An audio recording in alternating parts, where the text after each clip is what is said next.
بسم اللہ الرحمن الرحیم۔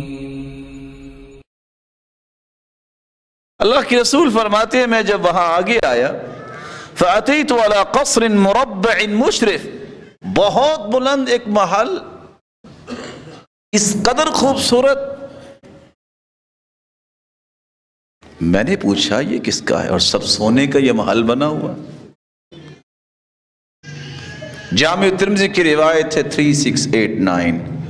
میں نے پوچھا جبریل یہ کس کا محل ہے؟ جبریل نے کہا یہ ایک عربی کا محل ہے۔ میں نے کہا میں بھی تو عربی ہوں۔ جبریل نے پھر کہا یہ قریشی کا محل ہے، عربی ہے لیکن قریشی ہے۔ کہا میں قریشی بھی ہوں۔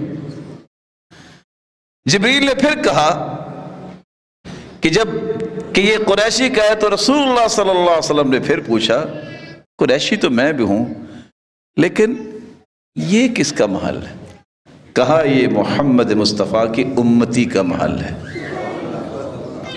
میں نے پوچھا محمد تو میں ہوا، یہ میرے کس امتی کا گھر ہے؟ تو جبریل نے جواب دیا یہ عمر کا محل ہے۔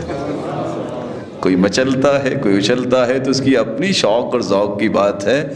اللہ کے رسول صلی اللہ علیہ وسلم کو اپنے اس پیارے صحابی کا جنت میں گھر بھی دکھا دیا۔ رسول اللہ صلی اللہ علیہ وسلم فرماتے ہیں عمر جب واپس آئے، عمر میرا جی چاہا کہ میں گھر میں داخل ہو کے دیکھوں لیکن تیری غیرت یاد آ گئی تو پھر میں اندر نہیں گیا۔ تو سیدنا عمر کہتے ہیں ما کنت لأغار علیک یا رسول اللہ، اللہ کے رسول آپ پہ غیرت۔ یا ایہا الانسان ما غرک بربک الکریم۔